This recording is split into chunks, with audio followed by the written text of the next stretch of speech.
Я Ольга Ханафи. Сегодня передача посвящена разбору ваших работ. Плохая работа. Я бы рекомендовала потренироваться на латексе. Вот они, видны уже, здесь лежит пигмент. Этого быть не должно. Работайте аккуратнее. Если даже точечки останутся, они, конечно же, потом со временем сотрутся, но хоть выглядеть это будет более прилично. Выглядит это все очень некачественно, грубо и засажено.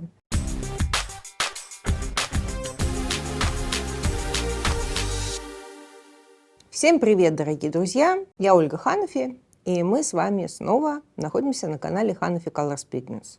Сегодня передача посвящена разбору ваших работ, которые мы взяли из нашего чата в Telegram, наш профессиональный чат Hanafi Colors Pigments, в котором, как известно, мы обсуждаем вопросы не только связанные с нашими пигментами, а по всем областям нашей необъятной профессии всегда есть какие-то вопросы. В частности, многие мастера присылают в чат свои работы и просят неких комментариев, критики, советов и так далее.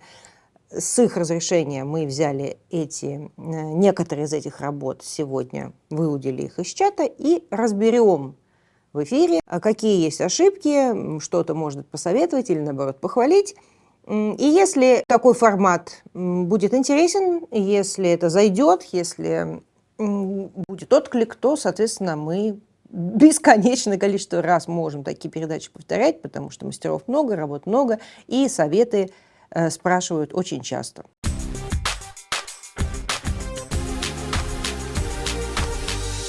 Давайте возьмем первую фотографию. Что мы можем сказать по поводу этой работы? На самом деле, при первом взгляде все хорошо. Нечего тут особо сильно критиковать. Но раз уж человек попросил совета, давайте разберем более досконально. Посмотрим, что за кожа, посмотрим, как положен пигмент, насколько это возможно сделать по фотографии. Что мы видим? Мы видим очень пористую, такую толстую кожу. Скорее всего, она очень чувствительная, судя по покраснениям и вокруг, и под самим лежащим пигментом. Поэтому, на мой взгляд, все замечательно, однако, может быть, чуть-чуть бы я работала менее плотно, во всяком случае, в верхней части, потому что очень хорошо видны сосуды. Видно, как кожа, такая кожа всегда, она с одной стороны кажется очень толстой, пористой, не очень чистой, да, видно, что женщина не очень ухаживает за кожей, там, у косметолога и так далее. И при этом она сосудистая бывает, и это видно даже вот под лежащим пигментом.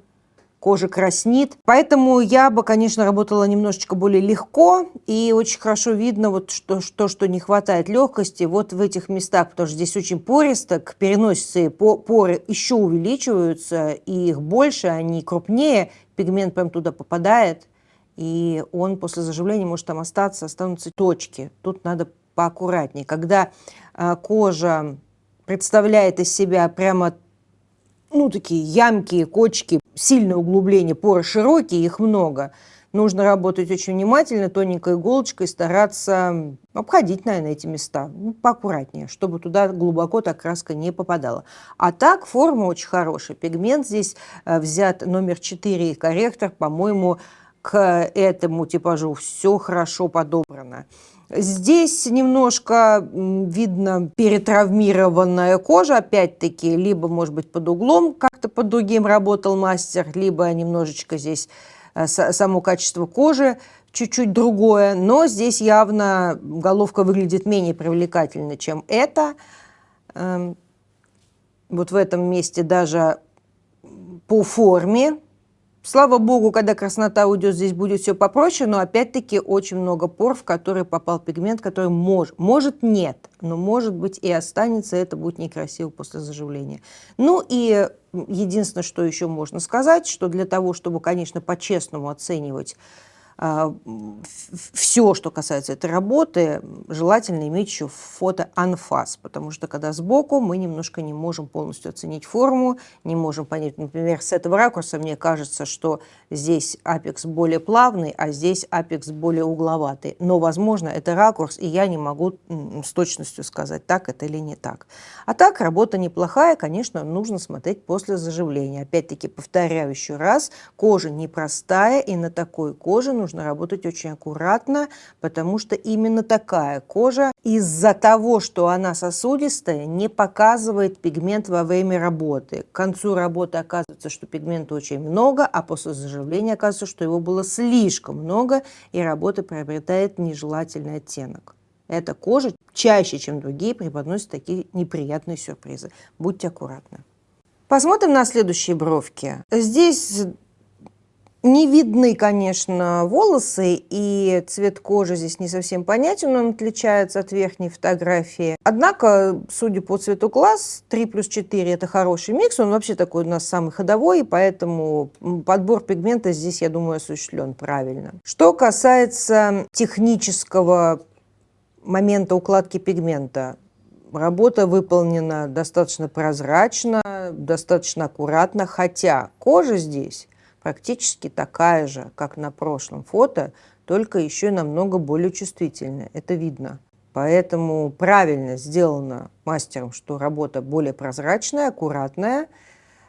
И в общем и целом я думаю, что здесь все сделано хорошо. У меня вопросы только немного к форме, потому что брови смотрятся чуть асимметрично, и по форме головок, да, здесь головка более скошенная, а здесь такая более ровненькая. И по небольшому изгибу, более плавному здесь, видите, как идет изгиб? Вот так вот, да? А здесь у нас более ровные линии. Это прямо мне лично заметно. И плюс еще момент. Он сейчас очень модный, но я считаю это неправильным. Посмотрите, да, конечно, здесь бровки заросшие, и здесь надо было подщипать, но сама бровь очень хорошо читается. Вот она, плавная, вот идет бровка. Поэтому мне не совсем понятно, что за мода такая делать нижнюю линию почти горизонтальной, практически без изгиба. Ну почему? Ой. Извиняюсь. Все-таки изгиб и вообще все линии должны быть более плавными. И плюс еще и сама форма бровей очень хорошо показывает этот изгиб. Вот он идет. Поэтому тут бы я, конечно, сейчас я сотру лишние линии, чтобы они вас не смущали. Я бы, конечно, сделала бы линию немножечко более плавной вот сюда. То есть вот это место обязательно бы выделила, потому что это зона света. Здесь даже визажисты красят обычно светлыми тенями для того, чтобы еще больше высветлить это место. Мой взгляд, поскольку я делаю разбор, я говорю свое мнение, мой взгляд всегда на брови видит так, что вот эта ширина, она никогда не должна быть меньше вот этой ширины. А здесь в этом месте бровь толще. Мне кажется, это не совсем верно.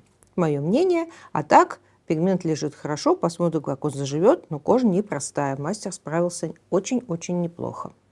Вот, теперь мы дошли до губ. Давайте посмотрим эти губы. Сперва, когда я увидела эту фотографию в чате, я еще подумала, что тут разбирать. Прекрасная работа, замечательная. Но поскольку мастер попросила совета, и я решила эту фотографию просматривать внимательнее, у меня есть кое-какие комментарии.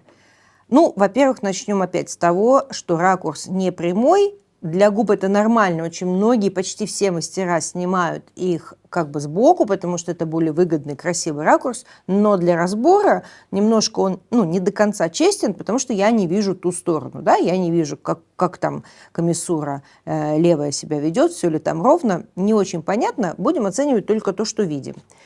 Это номер 8 в чистом виде, свежая работа. Зная свою 8, я могу сказать, что мне кажется, что немножечко плотновато лежит пигмент. 8 пигмент достаточно насыщенный и достаточно темный, и он может преподнести сюрприз и зажить немножечко более холодно. Не будет вот этого красно-терракотового, а может как будто пятна такие немножечко темноватые остаться, поэтому с ним аккуратнее, я бы его не закатывала в помаду. Возможно, это эффект просто свежих губ, но мне кажется, что здесь плотновато лежит пигмент. Но самое интересное, что я увидела, по поводу чего я хотела бы прокомментировать, это вот когда мы увеличим губы, Вот мы увидим линию. Я уже не знаю, то ли это белая линия карандашная, то ли некоторая там подработка фото. В любом случае, издалека форма выглядит идеальной, но как только мы увеличиваем, мы видим рваный контур верхней губы, неровно лежащий пигмент. А красивую форму создает вот эта вот белая линия.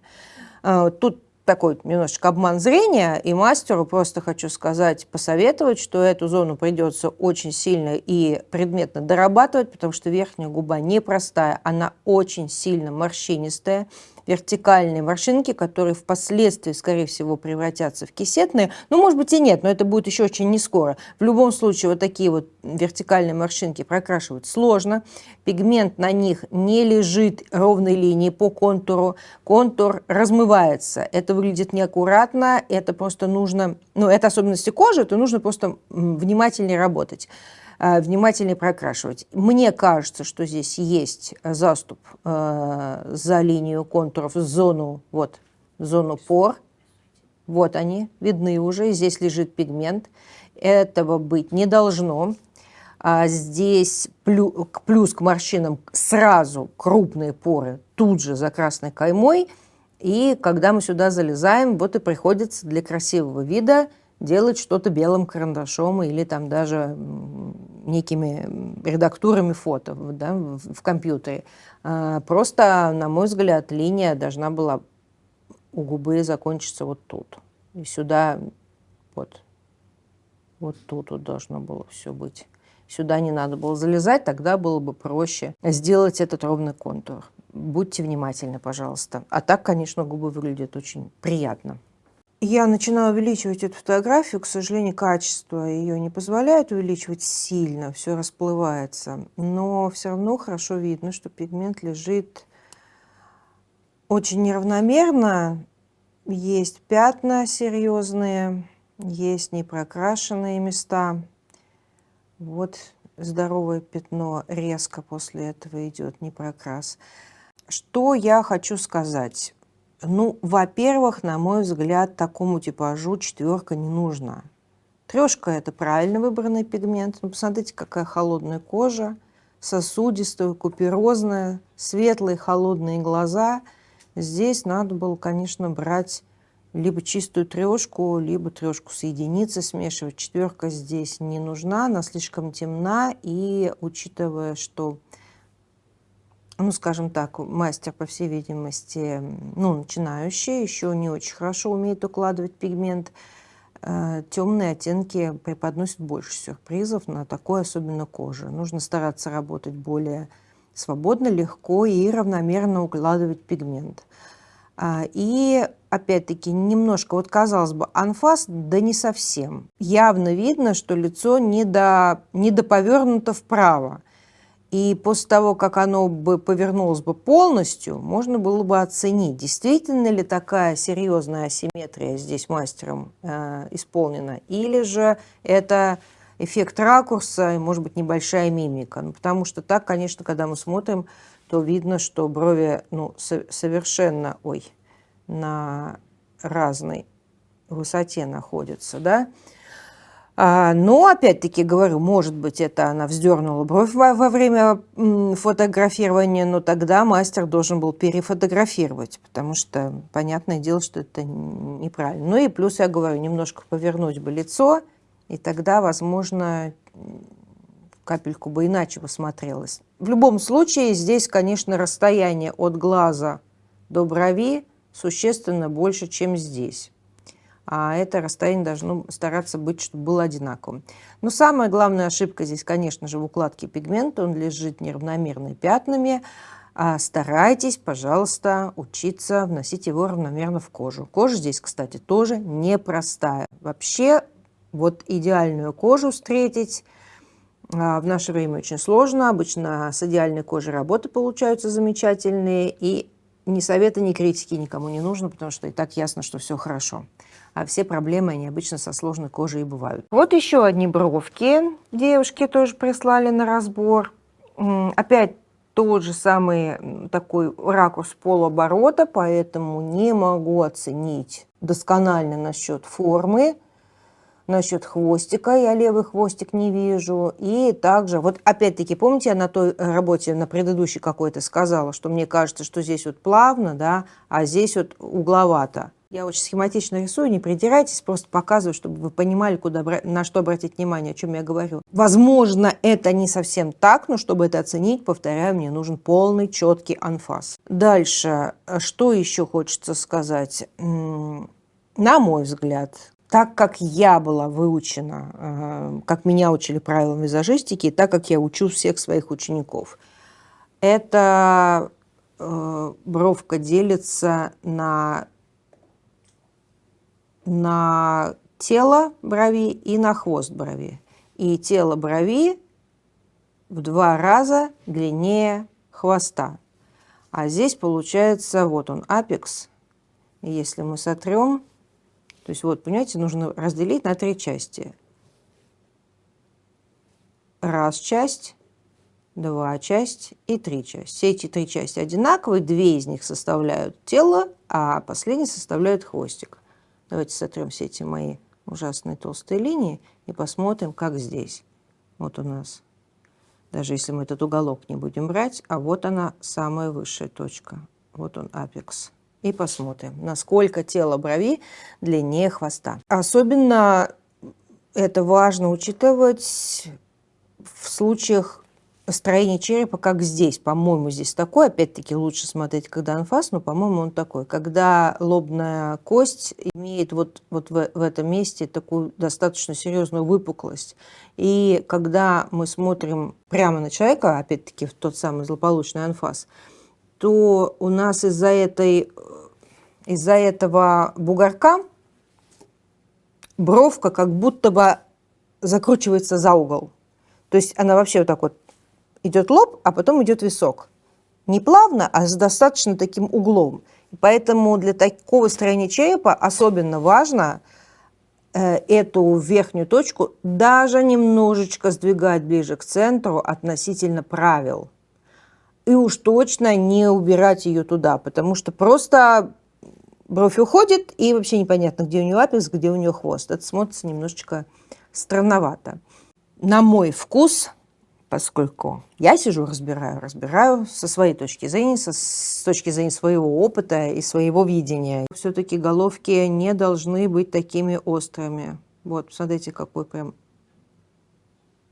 прямо как лезвие канцелярского ножа.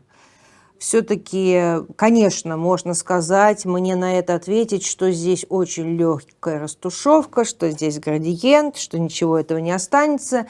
Ну, в общем и целом, внизу-то достаточно плотно лежит пигмент, и может как раз и остаться. Зачем нам вот эти вот острые какие-то клинья? Все, мне кажется, должно быть помягче. Ну и что-нибудь, может быть, я еще бы сказала, если бы фотография была чуть лучшего качества, а здесь то же самое, при увеличении качества теряется, мне не совсем понятно, что здесь за пробел, что за дырочка, то ли там прыщик был, то ли просто недокрас.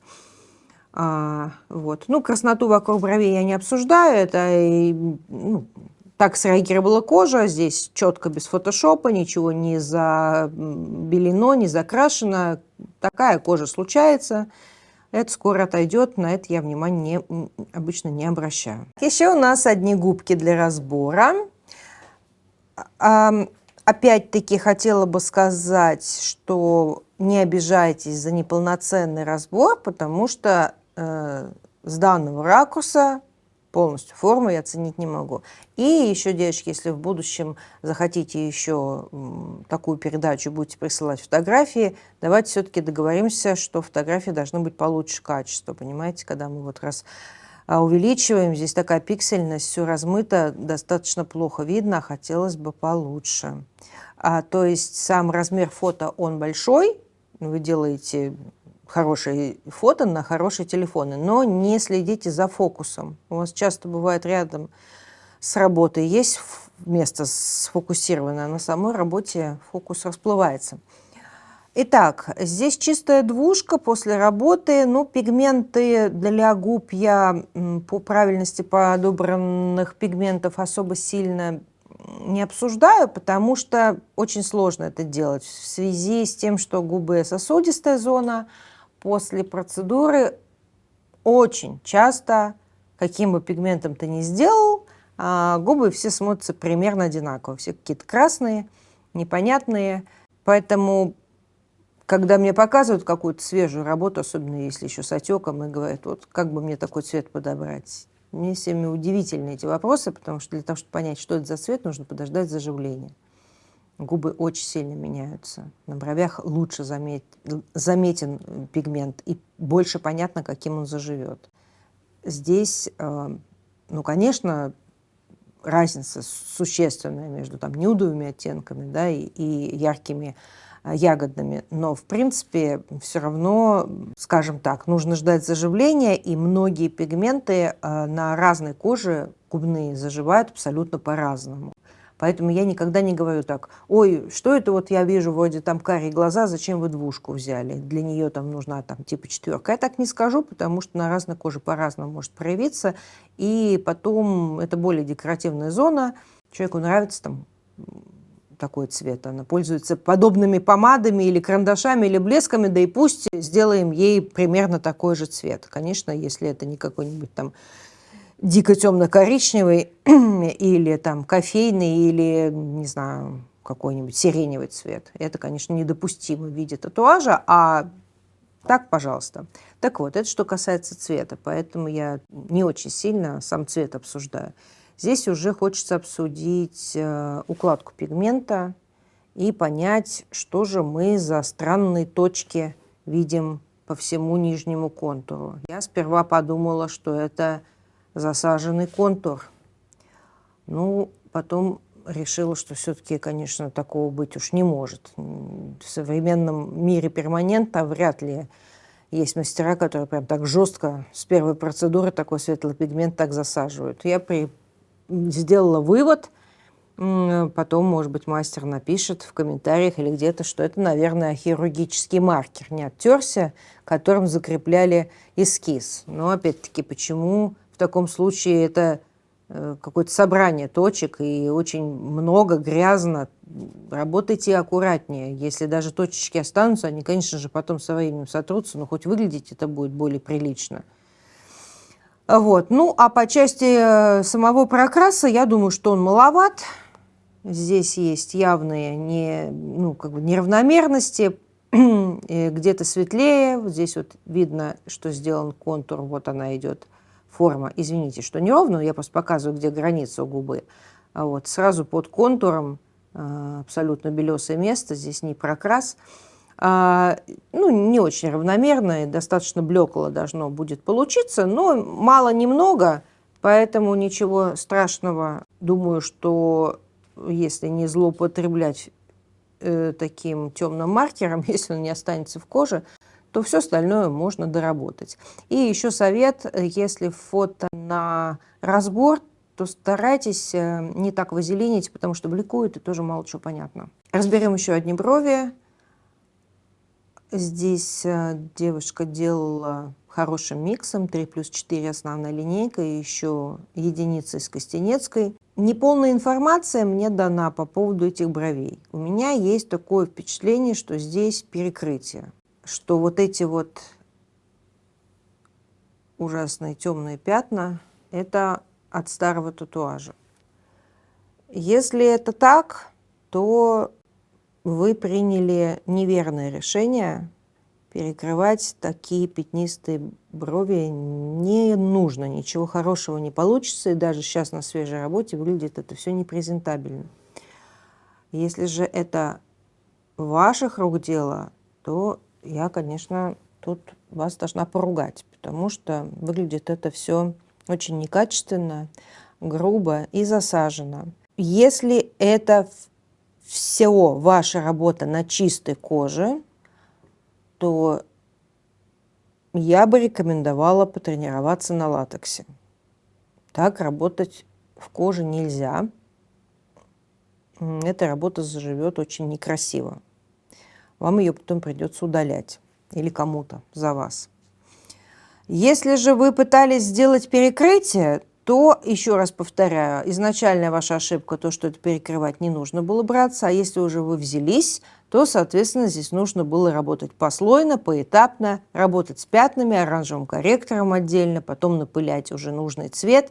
И здесь сложная работа с подбором цвета, потому что на старом татуаже одно нужно взять, на чистую кожу другое. Конечно же, бровь не может, особенно наверху, иметь такую четкую границу без растушевки. Куда бы мы ни посмотрели, везде пигмент лежит слишком плотно. Здесь вот точки засаженные. Не знаю, наверное, это все-таки не перекрытие, скорее всего, это полностью ваша работа, и это плохая работа. Я тут должна сказать, что прям плохо. Вам нужно поработать над своей рукой, понять, как правильно класть пигмент в брови и по возможности посетить очные мастер-классы на тему растушевки бровей. Разберем еще одну работу с бровями. Здесь у нас как раз два есть ракурса, поскольку с этого ракурса, как я уже говорила, мало что можно понять, тем более, что глаза закрыты. Вот отлично, что у нас есть фото портретное, и анфасы можно видеть и глаза, и волосы, и все. Значит, что мы можем сказать? Что пигменты подобраны достаточно правильно. Здесь 3 плюс 4 плюс единичка от Костенецкой. Хороший коричневый цвет. Однако есть у бровок очевидные проблемы. Ну, во-первых, разберем укладку пигмента. Пигмент лежит неравномерно, есть пятна, засаженные участки, очень сильно видны точки грубо положенного пигмента. И вроде бы сделан градиент, старался мастер сделать градиент, однако он выглядит грубовато, и после заживления такое выглядеть аккуратно не будет. На этой брови мы можем видеть очень четко очерченную линию нижнюю. Такого быть не должно. Непонятные, как по типу волосков сделаны. Здесь тоже какие-то точки засаженные. Кожа сложная, опять-таки. С ней нужно работать, как я уже сказала, аккуратнее. В общем и целом, по укладке пигмента есть очень много проблем. Нужно тренировать руку, тренироваться по укладке пигмента в коже. На латексе старайтесь. Это грубо сделано. И что касается формы, это мы можем посмотреть здесь. Мы видим, что бровки разные. Эта бровка короче, эта бровка длиннее. У этой брови дальше находится точка апекса по сравнению с этой. И эта точка далековато, но это совсем уже ушла почти что на висок. То, что мы уже разбирали. Длина тела брови, вот верхняя точка, да? Длина тела намного больше, чем 2/3 от общей длины всей брови. Вот. И еще один момент. Когда у нас достаточно тяжелое веко, а вот оно тяжелое, видно, что открытого века нет, и все вот этот вот лоскут кожи, он весь лежит на глазу. Когда такие вещи происходят, то ошибочно и клиенты, и мастера думают о том, что если они задерут хвостики бровей повыше, то они тем самым откроют глаз. Это большая ошибка, потому что чем выше мы задираем в таком случае хвостик, тем мы увеличиваем вот это вот расстояние, и оно становится еще больше и еще тяжелее. И визуально веко становится еще более тяжелым.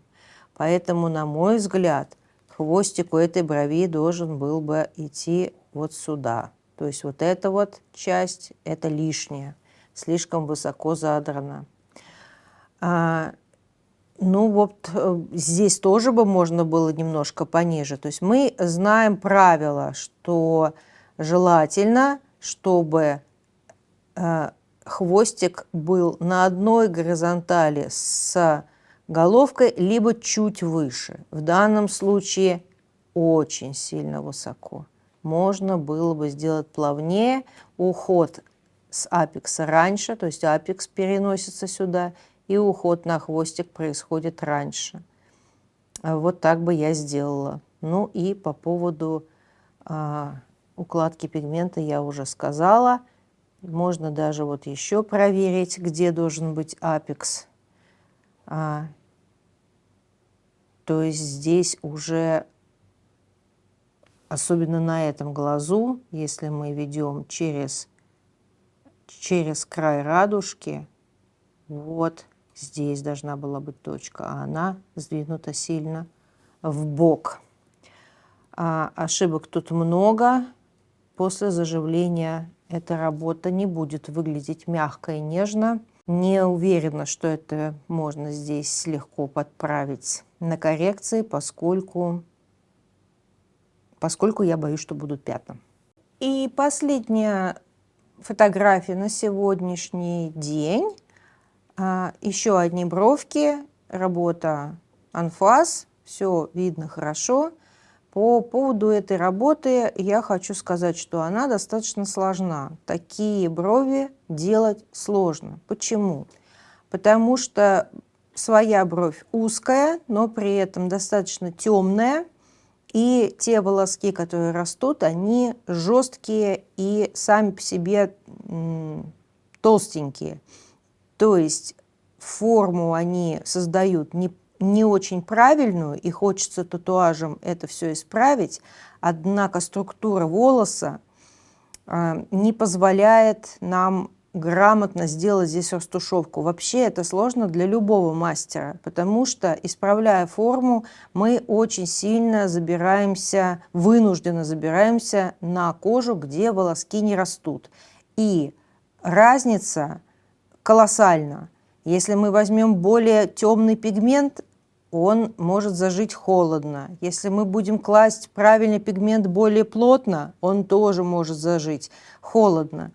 То есть сравнять вот это вот ощущение плотности и темноты тех мест, на которых растут волоски, с теми местами, где их нет, достаточно сложно. Для таких вариантов, наверное, все-таки больше подходит волосковая техника, хотя и с ней тоже будут проблемы, но немножечко больше натурально будет смотреться, чем растушевка.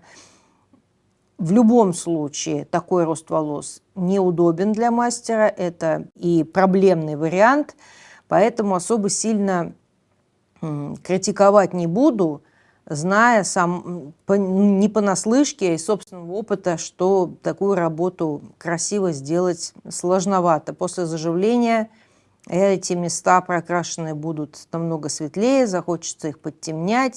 В связи с этим мы сделаем уплотнение, и неизвестно, что мы будем иметь в итоге после заживления. При этом, значит, все равно, несмотря на более светлый и прозрачно лежащий пигмент на зоне, где нет волосков, мы все равно видим очень четкую линию низа. Этого быть не должно, надо стараться этого избегать. В данном случае вообще распылять надо было совсем, значит, уходя в никуда от зоны роста волос. И вот такие вот четкие линии при таком росте волос совсем неприемлемы. Ну и, на мой взгляд, опять-таки, особенно на этой брови уведена точка апекса очень далеко. Она должна быть ближе находиться, и хвостик выглядит крючковатым, резко загнутым вниз. Здесь бы, конечно, более плавные уход на хвостик нужно было бы сделать. Здесь это не так заметно, но тоже вот этот вот кусочек, он кажется лишним. Хочется немножечко его сплавнить вот тут вот. Ну вот такие вот мои комментарии. Я хочу еще раз вас попросить отклик дать на такой разбор. Было ли это полезно и интересно? Хочется услышать обратную связь, какие-то ваши комментарии. Мастеров, работы которых я разбирала, тоже хочется услышать в комментариях под этим роликом, возможно, в чате, где хотите. И в таком случае, если это полезно и хочется дальше продолжать, мы будем периодически это делать. На этом сегодня все. С вами была Ольга Ханафи. Мы с вами были на канале Hanafi Colors Pigments. Кто не подписан, подписывайтесь, пожалуйста, и следите за нашими анонсами. У нас всегда много всего интересного.